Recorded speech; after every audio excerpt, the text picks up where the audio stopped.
Bismillahirrahmanirrahim. Bihamdillah wassalatu wassalamu ala Rasulillah wa ala alihi wa sahbihi wa mawalah wa la hawla wa la quwata illa billahi wa ba'du. Baik, kita lanjutkan masih meneruskan kisah daripada siapakah Fir'aun, dan kita sudah masuk pada cerita ketika salah satu daripada putri Fir'aun ini terkena penyakit baras, penyakit kulit. Maka berusaha diobati dengan berbagai macam tabib dan juga para dukun, tetapi tidak bisa diobati. Akhirnya tukang sihir mengatakan kepada Fir'aun bahwa penyakit putrinya ini tidak mungkin sembuh sampai diusap wajahnya dengan sesuatu yang pertama kali dilempar ke sungai Nil. Lah kebetulan tabut yang isinya adalah bayi Musa itu adalah yang pertama kali barang yang dilempar ke sungai Nil ini.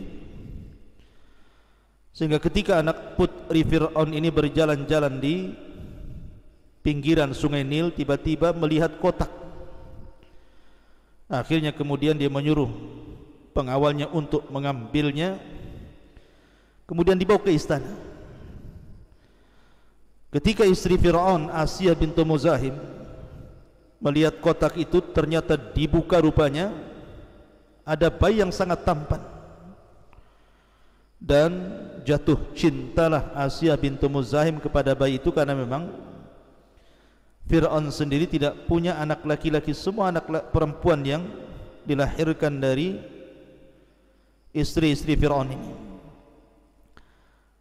Nah ketika itu diambillah ludahnya, kemudian diusapkan ke anak putri Fir'aun itu, kemudian Allah takdirkan penyakitnya hilang. Nah ketika Fir'aun melihat bayi itu dan wajahnya mirip dengan bayi-bayi Bani Israel, maka Fir'aun pun ingin membunuh bayi itu. Akan tetapi istrinya Fir'aun, Asiyah bintu Muzahim, kemudian mengatakan, wa qalat imra'atu fir'auna qurratu 'ainin li walak, jangan kau bunuh dia, boleh jadi anak ini akan menjadi penyejuk mata diriku dan mata dirimu. Tapi Fir'aun mengatakan, ammalaka fana'am, untukmu ya kau senang melihat bayi itu, wa ammali fala, adapun untukku tidak. Maka akhirnya kemudian anak ini menjadi besar. Ketika sudah besar sedikit, tiba-tiba ketika berada di gendongan Fir'aun, ditariknya janggut Fir'aun itu sampai hampir-hampir Fir'aun terjatuh karena kerasnya tarikan dari bayi itu. Maka Fir'aun pun semakin jelas bahwa jangan-jangan bayi yang dimaksud itu adalah bayi ini. Akhirnya kemudian dia hendak membunuhnya, tapi dihalang-halangi. Dari situ kemudian Fir'aun membuat ujian dengan cara meletakkan tamr, kurma, dan juga bara api. Akhirnya kemudian Musa dilepas. Musa, bayi ini dilepas. Kemudian dilihatnya dua benda, satu bara api, satu buah kurma itu. Dan Allah takdirkan tentu dalam rangka menyelamatkan Nabi Musa. Tiba-tiba Musa mengambil bara api itu, kemudian menelannya. Lah dari sinilah kemudian terjadi mukjizat, karena ketika ditelan harusnya Musa akan kepanasan, dilempar lagi api itu. Ini pula yang menjadikan kemudian luka dalam mulut Musa kecil. Akhirnya Musa pun menjadi pelat. Makanya ketika Nabi Musa hendak mendakwai Fir'aun, dia berdoa kepada Allah Subhanahu wa taala, Rabbi shrah li sadri wa yassir li amri wahlul 'uqdatam min lisani yafqahu qauli. Cabutlah kepelatan dalam lisanku supaya dia paham ucapanku. Walaupun riwayat ini dibantah oleh banyak para ulama tentang kisah Nabi Musa mengambil bara api, karena tidak mungkin walaupun anak-anak apabila merasakan panas tentu akan dibuang gitu ya. Tapi ada juga membantah balik, boleh jadi itu adalah irhasat, sebuah mukjizat bagi Nabi Musa alaihi salatu wassalam. Dan ada juga yang mengatakan bahwa pelatnya Musa itu bukan seterusnya. Boleh jadi pelat itu karena grogi ketika hendak mendakwai Fir'aun, karena belum pernah. Tapi setelah itu hilang pelatnya. Ada juga yang mengatakan seperti itu, wallahu a'lam. Tapi yang jelas bahwa Nabi Musa alaihi salatu wassalam pun akhirnya Fir'aun tidak jadi membunuhnya, karena anak ini tidak berakal. Kalau dia berakal tentu akan mengambil kurma, dan kalau dia sampai mengambil kurma, Fir'aun akan membunuhnya. Tapi ketika dia mengambil bara api, Fir'aun pun tidak jadi membunuhnya. Ma'asyiral muslimin yang dimuliakan Allah subhanahu wa ta'ala, lah ketika Fir'aun ini kemudian Nabi Musa sudah besar dan sudah didakwahi, tapi Fir'aun pun kemudian menolak dalam sebuah dialog yang sangat masyhur yang disebutkan di dalam Al-Quranul Karim.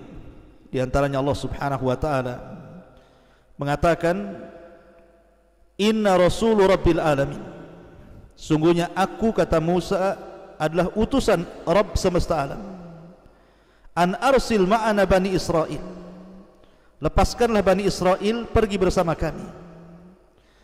Maka Fir'aun mengatakan, alam nurabbika fina walida walabista fina min umrika sinin, bukankah, kata Fir'aun, kami telah mengasuhmu sejak kecil, kau hidup di lingkungan kami, dan engkau tinggal bersama kami bertahun-tahun dengan segala kenikmatan yang ada di istana ini.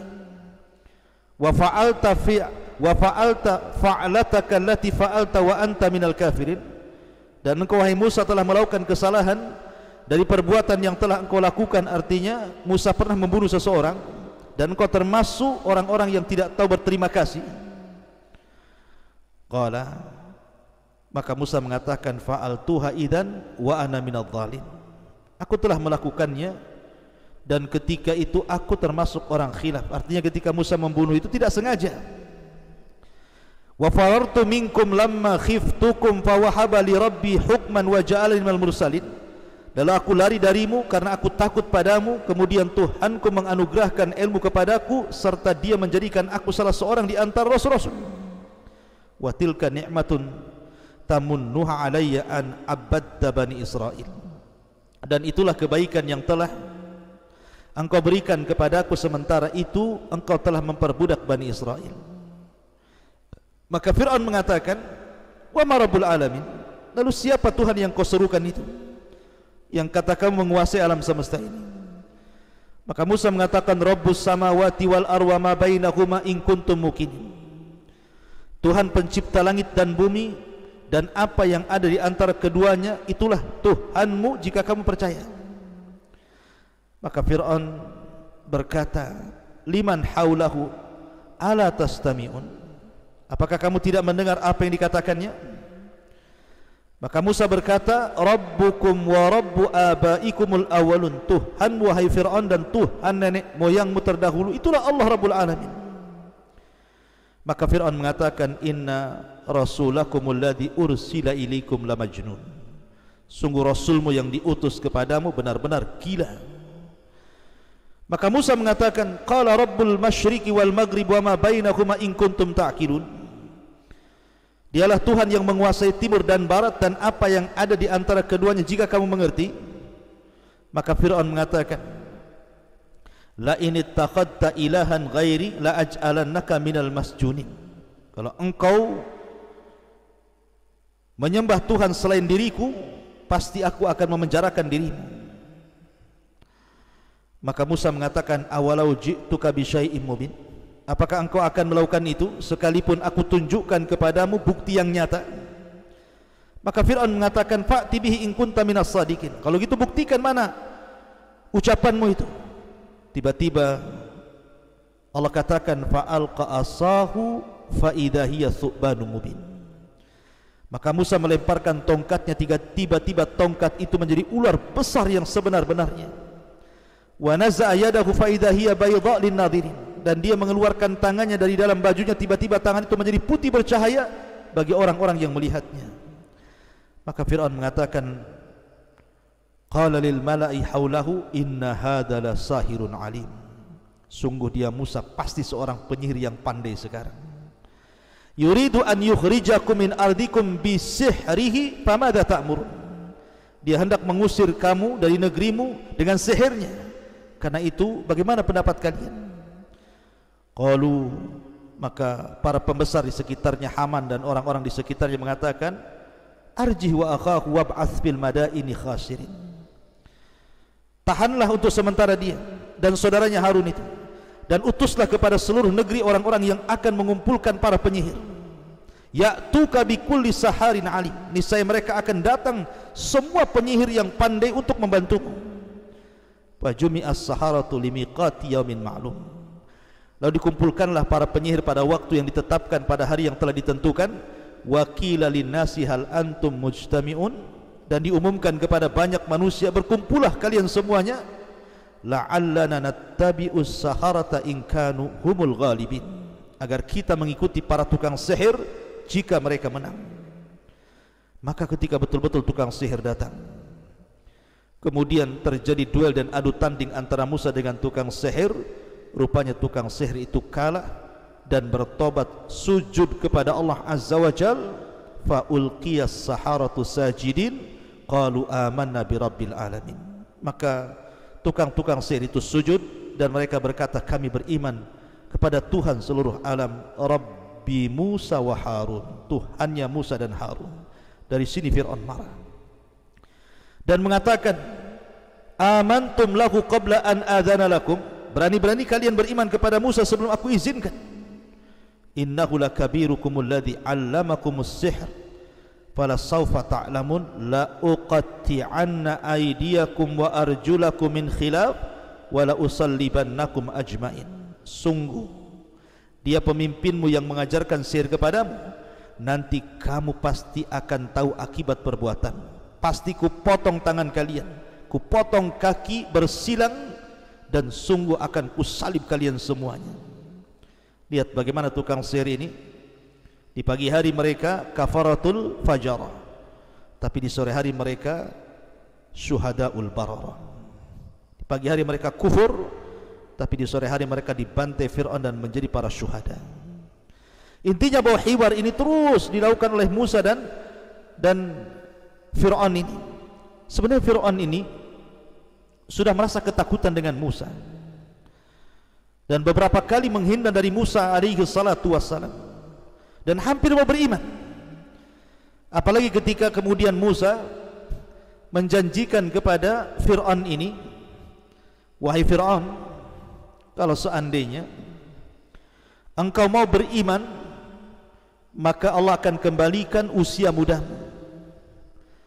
Tetapi Haman membisikkan di telinga Fir'aun dan mengatakan, tidak perlu, aku pun bisa. Karena Haman ini di zaman itu mampu menghinai rambut.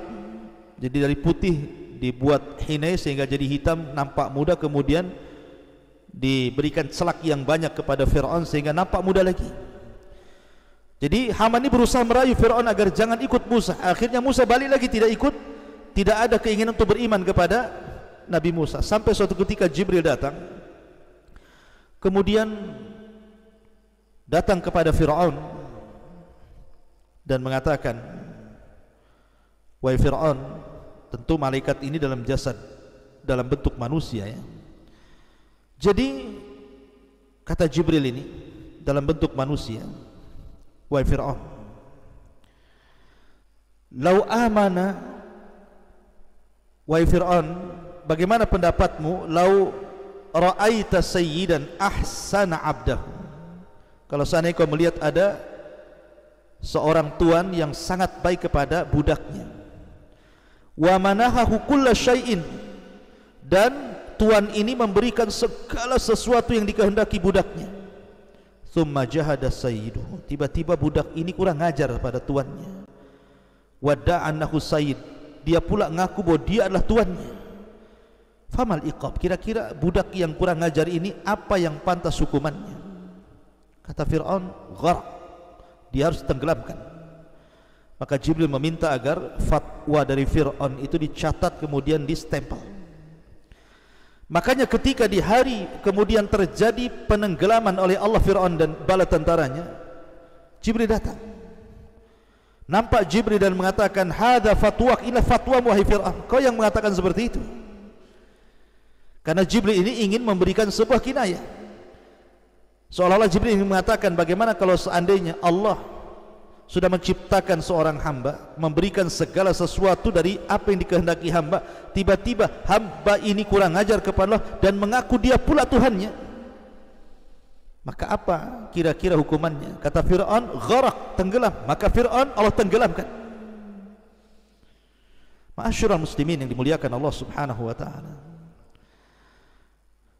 Akhirnya kemudian Fir'aun pun sempat beriman dalam kondisi nyawa sudah di tenggorokan dan mengatakan, amantu bi Rabbi Musa wa Harun. Tetapi Jibril datang kemudian memasukkan tanah ke dalam mulutnya dan mengatakan, kalau seandainya aku tidak sumpal mulutnya dengan tanah itu, tentu dia akan bertobat dan akan diterima tobatnya. Tapi orang seperti tidak layak untuk diterima tobatnya. Ma'asyiral muslimin yang dimuliakan Allah Subhanahu wa taala, intinya bahwa kisah ini juga banyak dicatat dalam buku-buku sejarah. Kemudian yang ketiga, ada yang mengatakan bahwa Fir'aun itu yang dimaksud bukan yang sudah saya jelaskan. Pertama, menurut orang Yahudi namanya Tutankhamun, dan dia orang Mesir bukan Bani Israel. Ini tentu bertolak belakang dengan Al-Quran. Ataupun pendapat yang kedua, namanya adalah Abul Abbas Al-Walid ibn Mus'ab yang sudah saya ceritakan. Ada juga yang terakhir namanya Ramsis, Ramsis kedua, Ramsis Tsani. Itu yang kemudian konon katanya Ramsis II ini itu lebih mendekati terhadap Fir'aun yang hidup di zaman Nabi Musa. Ada beberapa alasan. Yang pertama, bahwa Ramsis Tsani ini, Ramsis yang kedua ini adalah raja yang paling besar yang pernah berkuasa di Mesir, dan itu cocok dengan kondisi kisah Musa dengan Fir'aun. Yang kedua, Ramsis ini mengaku Tuhan. Sama dalam Al-Quran Allah mengatakan, bagaimana Fir'aun mengatakan, ana rabbukumul a'la, saya Rabb kalian yang paling tinggi. Kemudian Ramsis ini berkuasa 67 tahun. Artinya sama ketika Musa dirawat oleh Ramsis, kemudian ketika sudah remaja dia membunuh orang, kemudian dia lari ke Madian selama 20 tahun kemudian kembali. Artinya mencocoki kisah Nabi Musa dengan Fir'aun dari usia Ramsis yang meninggal di usia 67 tahun itu. Kemudian juga Bani Israel Palestina, katanya di Palestina Bani Israel pun mencatat bahwa Fir'aun yang dimaksud adalah Ramsis yang kedua. Kemudian juga jasadnya dimumikan, artinya berdasarkan ayat Al-Quran, fal yawma nunajjika bi badanika litakuna liman khalfahu ayat, dan pada hari ini kami akan selamatkan badanmu tanpa ruh supaya menjadi pelajaran bagi orang-orang sepeninggalmu. Dan Ramsis kedua ditemukan jasadnya kemudian sekarang menjadi mumi dan bisa dilihat di Mesir. Kemudian juga nama istrinya hampir-hampir mirip dengan Asya bintu Muzahim, dan kedekatan zaman antara kerajaan Daud dan dengan Sulaiman sekitar 2 abad dengan berdirinya kerajaan Ramsis kedua ini, itu juga yang menjadikan penguat bahwa yang paling dekat Fir'aun Musa itu artinya Ramsis yang kedua. Akan tetapi ini hanya penelitian. Mau Tutankhamun ataupun Abul Abbas Al-Walid ibn Mus'ab ataupun Ramsis yang kedua, wallahu a'lam, kita tidak tahu siapa di balik Fir'aun ini, hanya penelitian saja. Tapi yang jelas Al-Quran menyebut kata Fir'aun, Nabi SAW juga menyebut kata Fir'aun. Jadi Fir'aun itu diabadikan di dalam Al-Quranul Karim. Tapi singkat, sejarah singkat kalau boleh saya ringkas. Jadi Fir'aun ini ketika Nabi Musa lahir, maka dia sudah mulai memisahkan antara Bani Israel dengan kaum Kipti, kemudian memperbudak Bani Israel dan membantai anak-anak Bani Israel. Kemudian setelah itu Nabi Musa besar, kemudian intinya dia sudah jadi nabi lah, kemudian berdakwah kepada Fir'aun. Maka dia pun berusaha mendakwahi Fir'aun, mengajak kepada tauhid dan menjauhi kesyirikan, apalagi dia mengaku dirinya Tuhan. Tetapi terjadi dialog panjang yang berakhir dengan Fir'aun pun memanggil tukang-tukang sihir. Maka berduelah Musa dengan tukang sihir, dan Allah menangkan, dan tukang sihir semua bertobat kepada Allah subhanahu wa ta'ala disebabkan Nabi Musa. Dan tukang sihir pun dibantai Fir'aun sampai di pagi hari mereka kufur, di sore hari mereka menjadi para syuhada. Kemudian setelah itu Fir'aun merencanakan untuk membunuh Musa dan Bani Israel. Maka Fir'aun pun mengejar Bani Israel yang sebelumnya Musa sudah menyelamatkan Bani Israel menuju Palestina, tapi terhalang dengan lautan. Maka ketika kemudian mereka hampir-hampir mendapati Musa dan Bani Israel, Allah tampakkan mukjizat Musa memukul lautan, akhirnya terbelah menjadi 12 jalan. Maka Musa menyelamatkan Bani Israel. Kemudian Fir'aun pun disangkanya itu jalan, ikut juga masuk ke dalam lautan itu. Tiba-tiba setelah Musa sampai di ujung, Allah tenggelamkan Fir'aun, dan kisahnya diabadikan di dalam Al-Quranul Karim. Wallahu a'lam. Inilah sejarah singkat siapa Fir'aun yang diperbincangkan para pakar dunia.